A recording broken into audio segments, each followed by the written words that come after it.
and welcome to another episode of Never Mind the Dam Busters with me, Jane Gulliford-Lowes. And as always, I'm joined by my co-host, James Jeffries. James, how are you this evening? I'm good. We're in the mini heat wave at the moment, so I don't know when this goes out, probably in August sometime. And yeah, just about surviving that. But otherwise, prepping for Cambridge, doing a little bit of writing and such like. And yeah, same old really. I still haven't done anything to the Blenheim because I've just been too busy with other stuff. So I haven't done any modelling and I feel bad about it. But yeah, how about you, Jane? I'm fine too. Yeah, I'm just, again, suffering with the heat. As you know, I'm a cold weather person. Same. Working really hard in the real job, and I'm also prepping for my monumental road trip to Norway, which I'm looking forward to. So I'll probably, actually, by the time this episode goes out, I may well be back from there, or may possibly still be there. Who knows? Anyway, but yeah, it's an awful long way to drive, that's all I'll say. Anyway. Yeah. Right, well, now it's time to look at today's topic. Now, we started this podcast to examine the richer and more nuanced stories and narratives of RAF Bomber Command, from its inception in 1936 to its merger with RAF Fighter Command to form RAF Strike Command in 1968. It's a story that's dominated by the Second World War. Mired in myth and legend, this pod attempts to delve into lesser-known operations and the people who made up Bomber Command. Along the way, we've both read some wonderful books and works, as well as some that have very much missed their mark. And for our listeners, I'm sure that's a familiar story. Many of you will have either discovered or certainly taken a deeper dive into Bomber Command by reading books, and James and I are no exception. So we thought we'd share some of our absolute favourite Bomber Command reads with you. So basically, in this episode, we are calling this Desert Island Bomber Command books. So tell us the rules, James. Right. So how I came up with this was I was arranging, funnily enough, my Bomber Command books because I moved house in December, still sorting it all out and everything. House moves are like that. And I don't know how other people arrange their books. There's a question for you all. But I generally do it by theme and then I do it in chronological order. But I thought I'd try and do it a little bit differently this time. And I separated it. So I had memoirs and then I had more academic books, ones that I was using for my PhD, narratives, official histories and such like. And I went, we could do a Desert Island Books Bomber Command podcast. That could be quite fun. So the rules are we each pick 5 books. Now, I think as a rule, we'll go with the fact that the Middlebrook Ops book with all the list is accounted for because we all use that, don't we? The Losses book by Chorley and Official Histories. They're already on this island, this imaginary island, but we take 5 books with us. So we take 1 popular book. So this is something that if you walked into a high street bookstore, it would be there. Perhaps more for the general reader or someone just to start to take a deeper dive into the topic. Then I thought we could have a memoir. So whether that's by someone who served in aircrew or ground crew or in the WAF or something associated with Bomber Command. Then I thought we'd take the deeper dive and talk about academic books. I thought that'd be quite interesting and discuss sort of like the historical discussions and things and what one might have spoken to us quite a lot and had an influence. I know I've certainly got one. Then I thought, hey, a fictional book, let's go down that route because there's been some really great fictional books. And again, they have their place, don't they? And contribute to the memory of Bomber Command, continuing passing on that story. And then I thought we'd throw in a wild card. So something a bit out there, a bit different, something that, yeah, we just suddenly want to add to it. And I know I'm already going to break the rules. And I think Jada as well, where I might mention a couple of other books with each topic. So yeah, let's start. Basically, we're going to briefly introduce the book and then say why we've picked it. So Jane, do you want to go first with a popular book? Yeah, but can I just say before we actually go into this, neither James or I know the other's picks. So there may be some crossover or there may not. And there may also be a lot of arguments, but who knows? Right. So I'm going to begin with my popular book. Now, this is something which is very much left field and perhaps not what anybody will be expecting. But my popular history book, for reasons which I will explain shortly, is the Haynes Manual on RAF Bomber Command, 1939 to 1945. This is the Operations Manual. It is absolutely superb. If you are a newcomer to RAF Bomber Command, as I was about, 7 or 8 years ago, this is the book for you. It is absolutely brilliant. It is so detailed. It's got the history, the background, it's got aircraft types, it's got weapons types, it's got crew positions, it's got sort of major operations, it's got airfields, it's got It's just got absolutely everything. Mm. It's got tactics. It's got technology. It is superb. And I think it is written by, if memory serves me right, yes, it's by Jonathan Faulkner, whose work I read. Oh, yeah.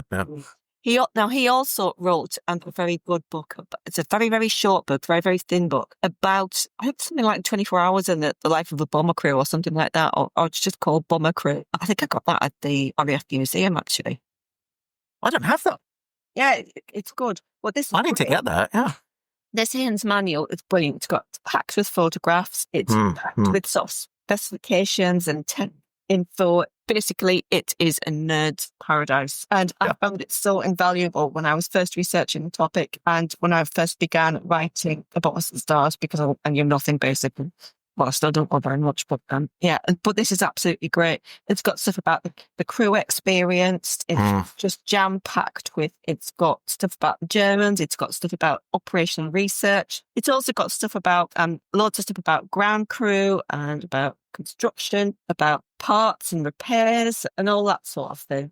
So yeah, I really, really love this book and I highly recommend it. I don't think it's That's a great one. Published. I think Haynes Manuals have actually stopped publishing now, I think, but you can usually get it in places like The Works. I know they sell them. Yeah. You'll be able to get copies of places like A Books or World of Books or Amazon or whatever.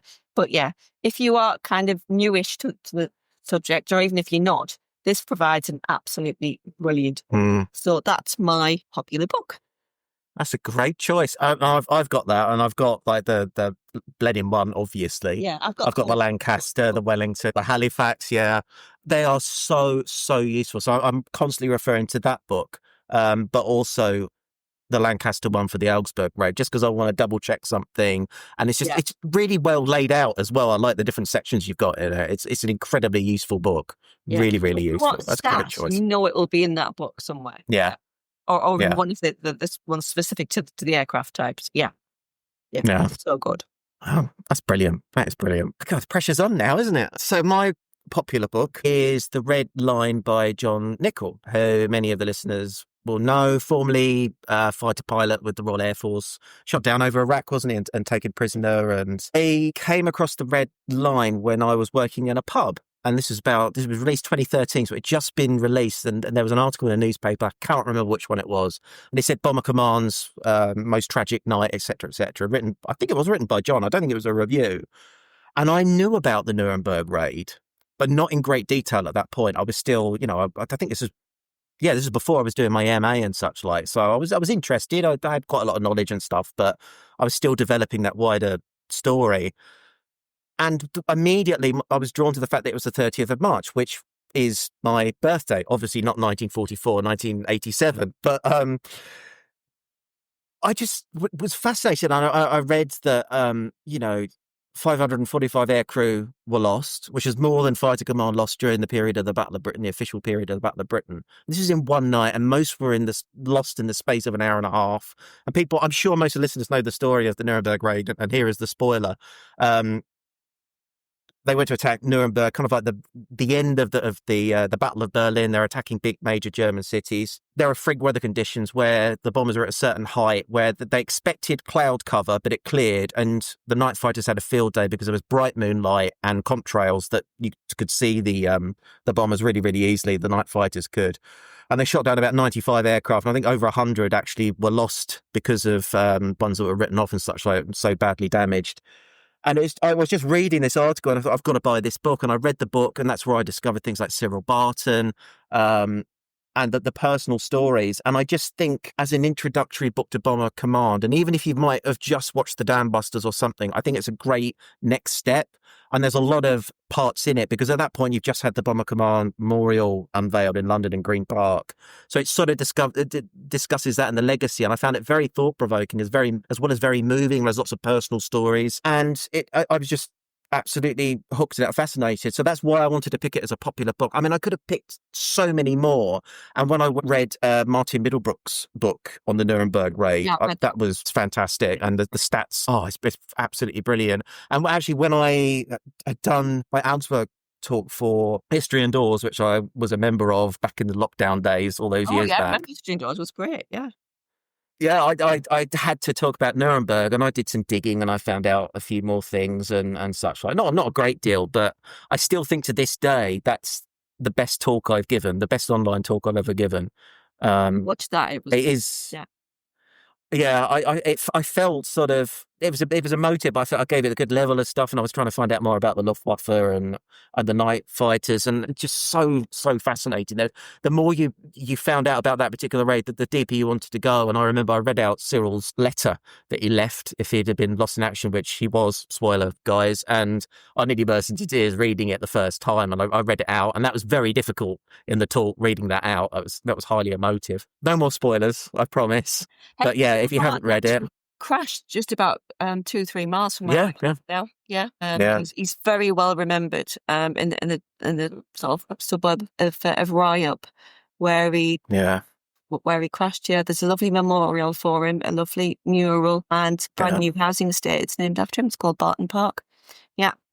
So, but yeah, I don't think I've read John Nichols, but I've definitely read The Middlebrook. But yeah, I'll put John Nichols on the list. There's just so many books to read, isn't there? So little time. There are. I mean, I haven't read it since, but no, I read it 2020 when I gave the talk, I think. So about 5 years back. But yeah, it's still, and it led to further reading for me as well. I really, really wanted to know more just about Bomber Command in general, because I knew quite a lot, but I wanted to take deeper dives on things. But anyway, we better move on to the next topic, and it is memoirs. So Jane, do you want to tell us what your memoir is? Yeah. Now, this is probably going to turn a few heads or cause it a little bit of surprise. But my memoir pick is Bomber Offensive by one Sir Arthur Harris. Now you've said it, I am not surprised. I don't know why I wasn't expecting that. Yeah. Okay. So let me tell you a little bit about how I came to this book. Again, it was when I was researching my first book, but I have used it extensively when I was researching Invisible Campaign as well. So there's a lot of stuff on mine laying in there. This was a book that I thought, I approached it with a heavy heart, shall we say. I thought, oh God, I'm going to have to read this. It's going to be really awful. It's going to be really, really turgid. And then I started reading it, and I was really enjoying it, just like the way it was written, the way sort of Harris came across as, when we all know what Harris is like, basically. But there was a sort of wit almost, and kind of a charm that I wasn't expecting at all. I think we all have very preconceived ideas about Harris, but and as we've discussed on this show previously, and particularly in our episode with Alan Allport, I think a new biography of Harris is well overdue, in the light of recent scholarship. But yeah, it's provides. I know a lot of it's kind of bluff and bluster, and and basically just his side of the story and him liking to prove himself right in retrospect, etc. But factually, there's some really, really interesting stuff in there. And I also particularly like his stuff on the role of the operational research section and how important they were to Bomber Command. So yeah, there's lots of stuff in there. But I think it also gives you an insight into Harris the man, Harris the person, not just, policy, etc. I know he's got an axe to grind when he's writing it. When is it published? Until 47? But yeah. I think it's 47. I know it's not long after the war, isn't it? When he's gone back to South Africa. Is this the first edition? It might be. I think I've got a first edition. Yeah, it is. Yeah, it is. It's a first edition. But what I also like is it's got maps in. Yep. Looking back, I do like it, a good map. It's got a really good index. And yeah, it's... I think if you are a student of Bomber Command's history, it is an essential read. Obviously, people will form their own opinions, but yeah, I found it very useful, and I enjoyed it much more than I expected to, put it that way. So that's my pick for memoir. I like it. And I have to say, I agree. It's a very readable book. And I know when I had expectations of reading it, I thought, because some memoirs, especially top-up memoirs, can be a bit intense and dull. And book, it's only a short book. It's a short book. Yeah. It drives along quickly, and there is quite a lot, I think, of justification. You do feel it is especially what's happened immediately after the war and such like. But it reads well, it drives well, and I think it's an invaluable book. And absolutely, if you are interested in Bomber Command, it's got to be on your reading list if you haven't read it. There's a lot to discuss from it. There's a lot to learn from it. And yeah, like his writing stuff. Great choice. That's a really, really good choice. Thank you. What And about again, well, I'll just say quickly again. I don't know why I didn't expect you to pick that one. I just like you said it. I said, yeah, that makes it because we talked about it. We talked about it so much, haven't we? And talked about Harris, and yeah, go on, brilliant. Okay, right, my choice. So I've read quite a lot of memoirs recently, and my goodness, ones that I could have picked. I mean, The Eighth Passenger, Miles Tripp is brilliant. Rear Gunner Pathfinder. That's another one that's absolutely brilliant, absolutely fascinating. Another one I really want to mention is Alistair Panton's 6 Weeks of Blenheim Summer to the Pantons. Yeah. um, In New Zealand. Yeah. Also, I could have mentioned Pip Beck's book, which is again one of my favourites. you love that one, A don't you? Waffin. I love that one. Oh my God, Pip! The way she writes the story. It's got the Ellsberg raid linked to it as well. I absolutely love that book, and I recommend that as well. But the one that I picked, so this was difficult, as I say, there were so many I could have picked. Is Tail Gunner by R.C. Ravaz. So Dick Ravaz. He was a tail gunner with 102 Squadron and 35 Squadron. 102 was Whitley's at the start of the war, the Battle of Britain. This book covers when he's with 102 and 35 Squadrons. Then he goes to Halifax's, and there's quite a lot of Halifax action in it, Jane, if you haven't read it already. And what I like about it, so he was tail gunner for Leonard Cheshire as well for a period. And yeah, it's absolutely brilliant book. And fascinating. He describes Cheshire, and he meets him in 1940 during the Battle of Britain, and there's a section where he talks about that. And there's also a section. So I do actually want to briefly read a passage. Actually, I want to read two passages, if I may. There's a bit where he's talking about what's happening on the ground, and there's a lot. One of the things that speaks to me about this book is in the memoir. This was published in 1943, I think. He dies, I think, 1945 in an accident. What I find fascinating is he does talk about death in the memoir quite a lot and facing fears, and it's an incredibly moving read. But he also talks about what's happening on the ground. So I'll just read this section where they've just bombed Cologne, and he's in the tail looking out. He says, "The fires would still be burning in Cologne, where there'll be a lot of suffering and misery. That is what we had intended. Our target had been a large factory, and a lot of night shift workers would have been working there. There would be people dead or dying. There would be people burned there. Some might be alive, living with broken bones, unable to move, and with crushed and mangled bodies pressed against them, with nothing but the stink of rubble and putrefying flesh for company. Then there would be people with arms and legs blown off, and people with their stomachs blown open, and people with half their faces blown away. They might have to wait for hours or even days until they were found, unable to help themselves and wishing they could die, yet afraid to die. Some would be badly burnt and would die, others would not die, but would be crippled and scarred always. All these things I had seen when our aerodrome was bombed." And I was reading this thinking, this is from 1943 published. Wow, how descriptive. And the fact that he's thinking about this.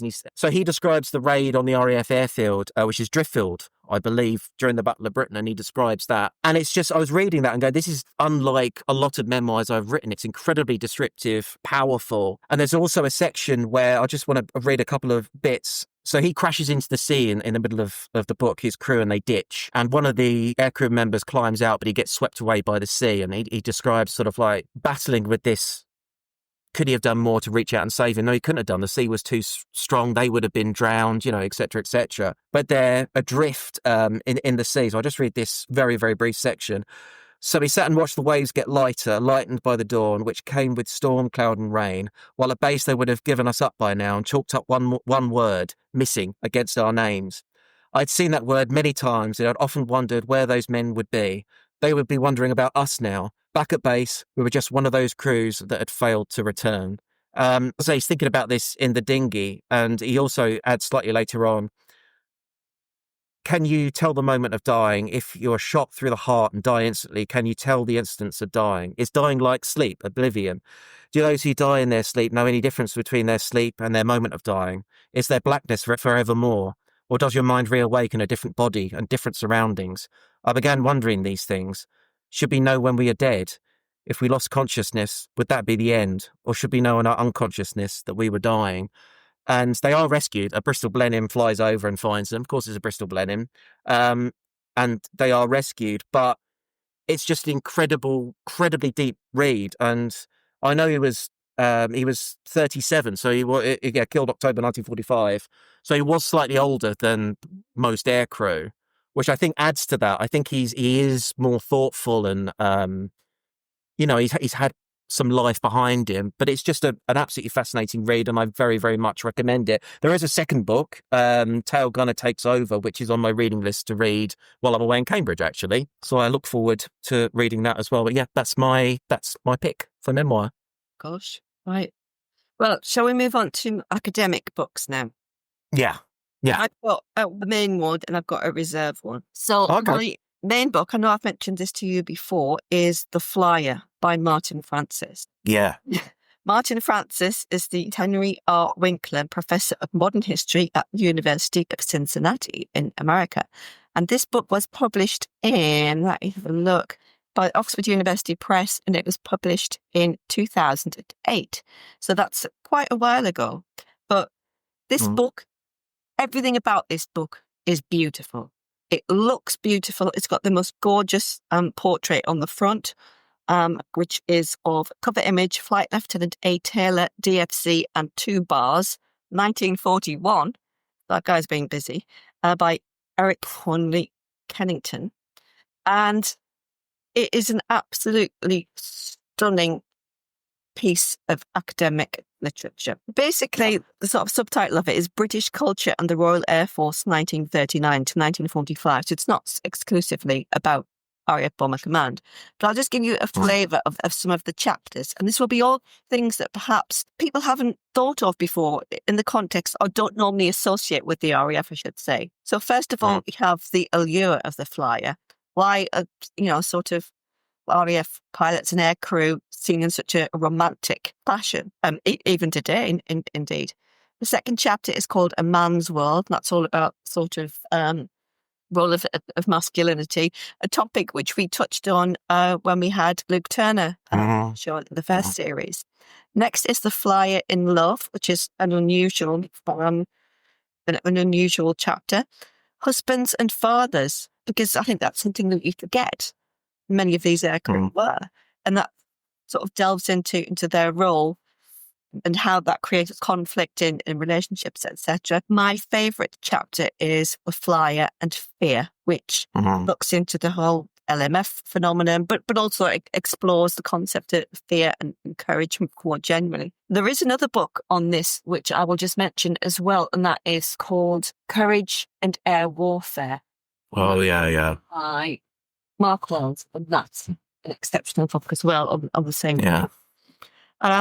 Then he goes on to discuss literature, technology, violence, and the final chapter is called Coming Home. How do the men who have been through these experiences pick up some form of normal life afterwards? But yeah, it's a really incredible book. And I would highly recommend it to anyone who is studying the Royal Air Force or even just British culture in the Second World War. It is absolutely fantastic. My reserve pick, well, to be honest, I was torn between both of these, I must admit. My reserve pick is The Bombing War, Europe 1939 to 1945. Yeah. Overy, which is a monumental book in every sense. I think it's about 800 pages long, something like that. And this was one of the books, when did it come out? It must have been late 90s, maybe. 2013. It came out. Yeah. So it was older than that. Oh. Yeah, I thought it was older than that as well. And this book, I think, was part of the scholarship which really began to transform how Bomber Command was seen and how the role of bombing acted and changed and was interpreted post-war. So it doesn't just look at a Bomber Command, it looks at the American Air Force, it looks at the Japanese Air Force, it looks at Italians, the French, Germans, obviously. And yeah, it is superb piece of academic work. And just the level of detail, statistics, etc. I think it's another must-read, to be honest. And if you really want to gain an understanding of the bombing war, I'll put it another way, the role the bombing plays in warfare, I think this is an excellent pick. It's been discussed at great length, and perhaps there's a suggestion that Overy has perhaps rolled back from some of the opinions he expressed in that book in his subsequent literature. But for me, it remains absolutely monumental. It is some, and again, I would highly recommend that. Yeah. I think it was He is. on the reading list for the MA that I did in Second World Studies at Wolverhampton, the one that you work on as well. Teach on it. Yeah, that you teach on. And I assume it still is if the memoir is still a module. I don't know. But yeah, yeah. But even not just from an academic point of view, from a general interest point of view, it's really, really well written. It flows really well, and it is an enjoyable and really, really interesting book if you really want to take that really deep dive into what bombing is all about. So yeah, those are my picks. Brilliant. And I mean, Overy is, I don't know what the word is, like the don of the godfather of bombing war, isn't he? When you go to, I know students, if they've come to me, I was, where do I start for a deep academic dive? Overy's the first name that comes to your lips. That's not to say there aren't other brilliant books. So, Tammy Davis Biddle and John Buckley and such like, but he is the first, isn't he? He just is. And I've recently read his Reign of Ruin, and he has changed some things, but that's what scholarship is all about. You learn, you develop, you change, you learn different approaches. You might come to different conclusions in 20 years. Anyone's allowed or slightly different ones. Use, Absolutely. Great choice. And The Flyer, just very, very quickly, I discovered during my MA, Dr. Matthew Grant, who recommended it to me when I was doing my MA. And it's such a good book. I mean, if you're interested in the culture of the RAF and the sort of wider interpretation, it's brilliant. It's fascinating. It talks about film and such like, as well as the very human experience. I mean, who does a chapter on The Flyer in Love? I just read it, and it was just like, this is such a different take on this topic. And it's a huge inspiration to my PhD now. In fact, if someone says, describe what you want to do with your PhD, I would love to write something even vaguely like what Francis writes. I think it's that topic about RAF culture and wider collective memory and such like. Oh my God, Jane, you've picked an absolutely brilliant choice. How am I going to top that?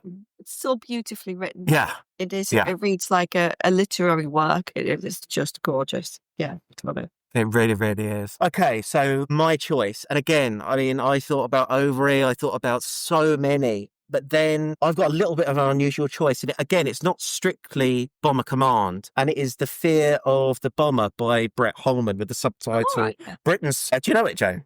Yeah, I've not read it. I think I've got that. I think I've read it, yeah. Oh, right. It's enormous to read pile, yeah. It's one I added to the reading list at Wolverhampton. It's subtitled Britain's Fear of the Bomber 1908 to 1941. And I think that if you have to understand a lot of the decisions, a lot of the attitudes, especially at the top, when it comes to Bomber Command, but also culturally, what were the influences? What were the public reactions and expectations of bombing? Read this book. It's a must if you want to take that deeper dive into understanding that. The whole concept of the knockout blow that we talk about, it even goes further into nuclear weapons and deterrence and such like. Talks about the concept of an air Locarno and almost a forerunner of mutually assured destruction, but with massive fleets of bombers. And it discusses Dewey and Trenchard and Billy Mitchell and their influence on Stanley Baldwin. Obviously, the bomber will always get through. But what I also find interesting is this hold of culture over the bomber being this almost super weapon that would bring this knockout blow and absolutely stop everything in its tracks, maybe to the point where you don't need ground troops. This is the point that it gets to with these theorists and such like. And Brett's writes it in an incredibly wonderful, engaging way, right from before the First World War. So H.G. Wells as well, writing about the war in the air and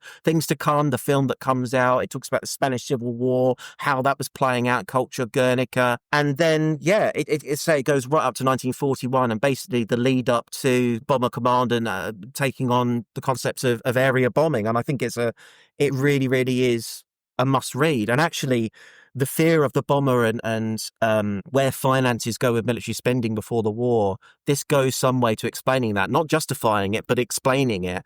And I think when you look at appeasement and the fear over what bombers can do, the fear especially of gas attacks, which didn't happen on Britain, massive, yeah. That absolutely. And this really emphasizes how big that was. We don't think about that now, really.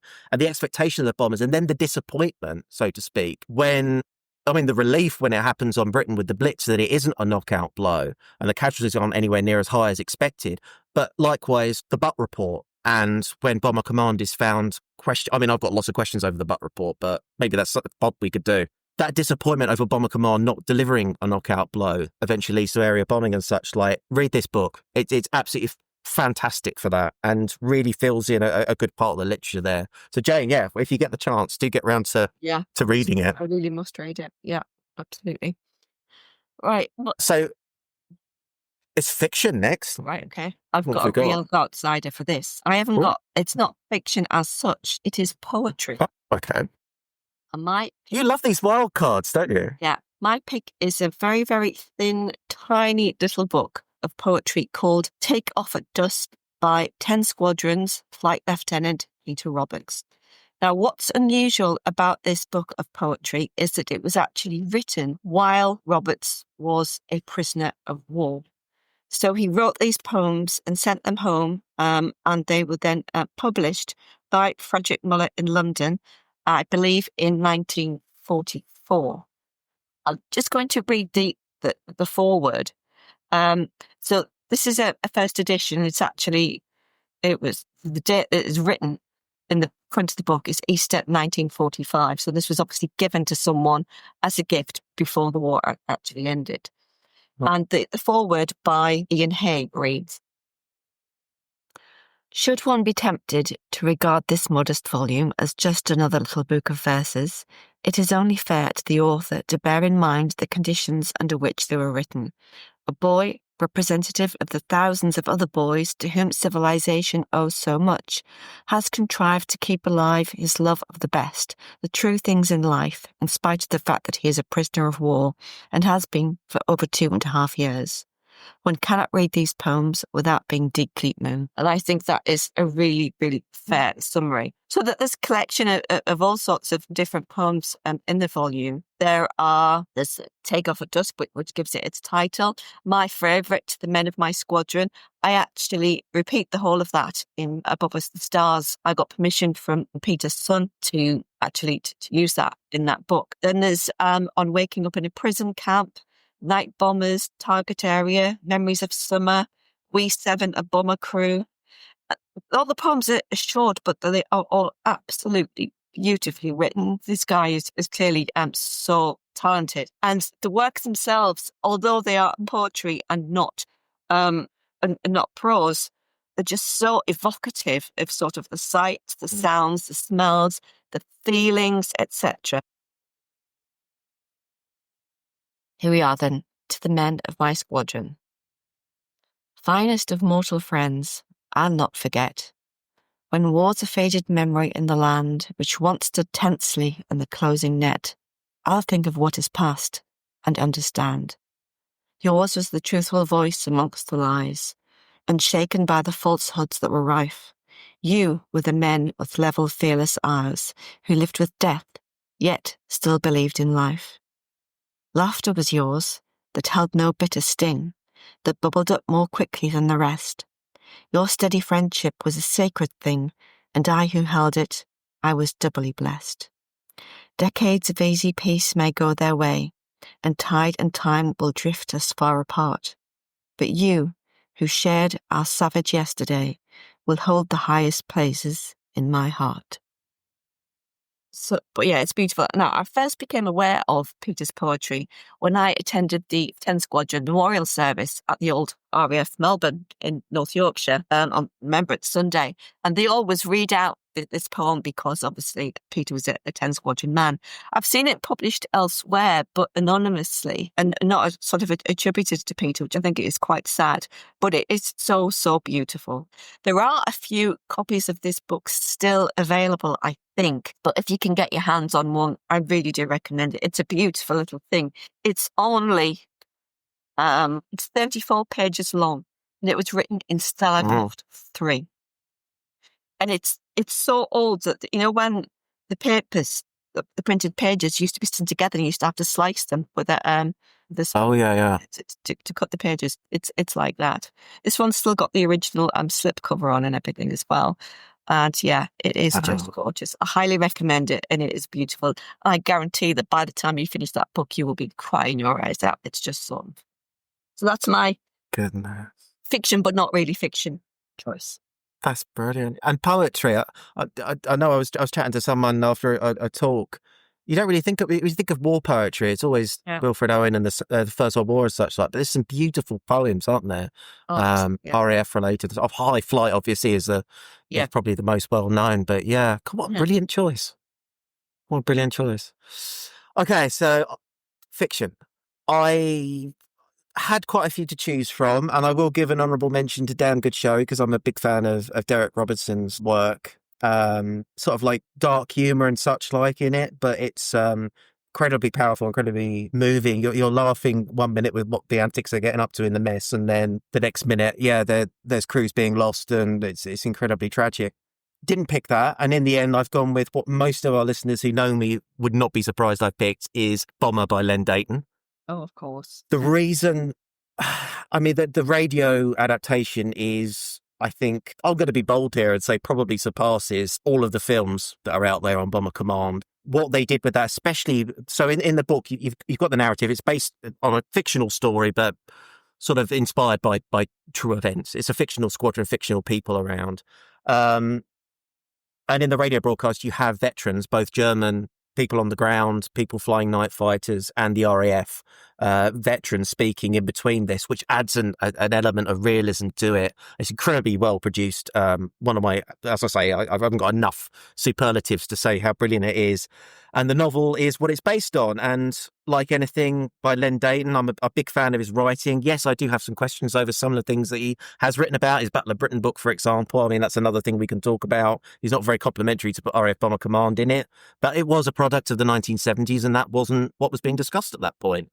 So, the thing that I really like about this book is, so it's the 31st of June, 1943. They changed it to February in the radio series. So a fictional day, fictional squadron mainly follows Sam Lambert in his Lancaster. And as I say, it tells it from multiple perspectives. And even on the German side, you've got Nazis that are there. You've got people caught up in it. It tackles and sort of addresses the myth of a clean Luftwaffe as well, which I find very, very good in it. And it is this fictional attack on the raid. It builds up. And there's some incredibly powerful moments, as you can imagine, within it. It's just, if I could, I think I said this on another pod, if I could have written a Bomber Command book, it would be this one. I would have loved to have done it. And he did write it at a time where there were many veterans still alive on both sides and people on the ground that were still alive. I think his wife could speak fluent German, or might have been German. I can't remember Len Deighton.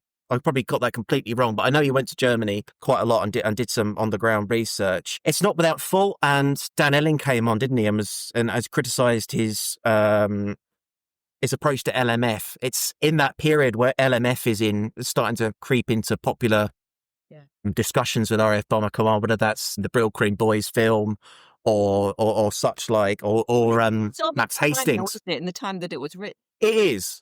Yeah. It is, yeah. So I can't give that against Len Deighton at all, but it's worth sort of like, highlighting this. I do want to read you a very, very quick bit though, and I wonder what you think of this. Basically, they're saying, the air person says, I must go there waiting. There's probably too much moon, but we'll fly tonight. Over Germany, there's not much time to go on the short summer nights. Probably we'll be dropping mines into the North Sea. All the boys like that. It's a milk run, but it counts as a full operation. Digby heard of the last bit. That's right, Mrs. Cohen. These gardening trips go off as quiet as a Sunday in Adelaide. Phone me in the morning, Simon. And that's the mention of mine laying within it. So I knew I'd get a reaction from you for that. Good grief. Yeah. That has me slightly apoplectic. Yeah. But, yeah. So great book, but not without, but that's a demonstration of how things have changed since then, isn't it? And that's why you wrote that book. Of gardening options. I would say right up until now, basically. Yeah. But I have to say, I do like Deighton's books. I remember reading SSGB, I think, which he wrote. Oh, yeah. When I must have been in my early teens. And I absolutely loved that book. I don't know, it was sort of deep on me.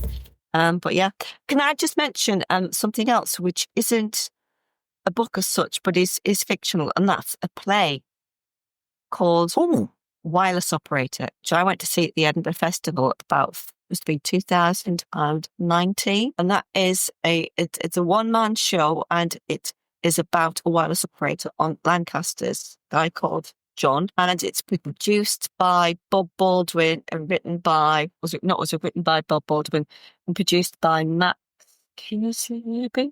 I'll have to check the details again. I'll put it in the show notes. And it was fantastic. It was minimal props, just a darkened stage, and I started crying like right from the beginning, and I just cried all the way through.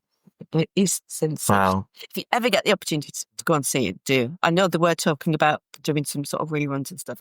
We were about to take it on tour when COVID hit, actually. So, oh, no. Yeah, so that never happened. But yeah, it really is something. I think there might be a version of it available on YouTube, but I'll find out from Bob. But yeah, it is absolutely astoundingly good. And it's actually based on his father's experiences, some of them, I think. But yeah, it's fascinating. It's a really good book. A really good play, and I highly recommend it. If it's ever sort of performed again, I do recommend it. So yeah. Very quickly on the subject of plays and theatres, most listeners, or if you haven't, Flare Path, Terence Rattigan, I absolutely love that play. It's sort of adapted into film, The Way to the Stars, but it is a different story, but there's sort of some similarities. And Rattigan was in the RAF and wrote the screenplay for Journey Together as well, and that's such a brilliant play, really, really brilliant play. But anyway, sorry, Jane. I believe we're onto our wild card now, aren't we? Yeah, my wild card is a book which is not particularly well known, but I suspect that many Bomber Command aficionados will have read it, and that is called Air Battle of the Ruhr by Alan Cooper. And this book was published in 1992. The subtitle is The RAF Offensive, March to July 1943. Now, when I was researching my uncle's story, this was the first book that I read because his tour began with a raid on the Ruhr and on Wuppertal in May 1943, and he was involved in many raids over that particular area. And I really wanted to try and gain a good understanding of what was actually involved. And this book, I think, is brilliant in terms of it relays sort of all the operations. There's lots of interviews with veterans, many of whom obviously were still alive when it was written. And there's some German stuff in there as well. It mentions the dams raids, obviously, but that's not the sole focus of the book. It deals with the sort of psychological impact. There is a little bit about mining operations. There's plenty of photographs. There's stuff on the technology. I thought it gave a really, really good oversight as to what was going on at that particular point in the air war. And it lists all of the losses as well during the period. Happened to every aircraft that crashed or was lost, or the crew who was killed, who was injured, who was POW, etc. So it's a really good source of information. It's only a short book. It's only about, it's about 200 pages long. But the author was kind enough again to let me use it and to reference it in Above Us at Start. And sort of approaching the topic as a newbie, if you like, I found this book absolutely invaluable. It's not the most academic book. It's not, it's not the most detailed book, but it's an overall picture as to what's going on in those sort of 2 or 3 months. I think it is excellent. And that's, that's my pick for my wild card. Brilliant. I've got it. I haven't read it actually. It's with the massive 300,000 books that I'm supposed to be reading and want to read. Yeah, that's just never ending, is it? There's so much I want to read. But yeah, I like that choice. That's fascinating. Okay, so I'm going to do my wild card, and I want to give an honourable mention for The Other Few by Larry Donnelly, which played a big part in me learning more about Bomber Command and Coastal Command. Yeah. I mean, it's not the reason I've got it as a wild card is it is sort of date to date with a brief introduction, and it gives the losses. But I really like the way it's written. Larry served. He flew in Whitley bombers during the war, and yeah, it was really important in me discovering and taking that further depth into wanting to know more, especially about Bomber Command and the Battle of Britain. So honourable mention to that. But my wild card is going to be The Dam Busters by Paul Brickell. It is a fun. So I read it recently and I haven't... Sorry, Joan. It's a fantastic book and it is a fantastic film. I don't care what anyone says. The Dam Busters is probably my second favourite film of all time. It is a great film, and we've got something coming up about it, haven't we? Soon. But yeah, I read it recently, and it was so I had a sort of a abridged version. I can't remember what the book company was, but it was designed for young adults, kids, which I read. One of the very first Bomber Command book, if not the first Bomber Command book I read. I remember taking it into school and and reading it. I read it after I'd seen the film. And the thing that I really like about it is I obviously then read the proper version afterwards. Brickell, as ever, I mean, I've since read Reach for the Sky, The Great Escape. He knows how to tell a story. He does. The story and the characters of these people really, really come across. But the thing I really want to mention is most of it isn't about the dams raids at all. It talks about, the development of Tall Boy Grand Slam. It talks about the Tirpitz raids, talks about the raid on the Dortmund-Ems Canal and the aqueducts and all this stuff, and whether they're going to use the bouncing bombs again. And that's the thing that's often forgotten about this book, because the film takes over, actually, and the book talks about Cheshire and the later things with 617 Squadron, questions over what we're going to do with them now and such like. And I thought I'd pick it because we say never mind the Dam Busters, but it is a terrific book that inspired a great film. And yeah, my wild card for a reason, because people probably didn't expect me to pick it. Yeah, it's a great book. It's a brilliant book. It is. Read it. Yeah, if you haven't. Yeah. I remember reading this book about Barda. What's it called? Oh, yeah. Reach for the Sky. Yeah. Yeah, I remember I read that when I was a kid. I must have been about 10 or 11 when I read that night. Absolutely loved that. Yeah, really. It's brilliant. That's brilliant. Yeah. Oh, yeah, there's questions over the history, and Brickell wasn't, it's not long after the war, he wasn't available to get a lot of the information that's come out since, a lot of the declassified files, of course.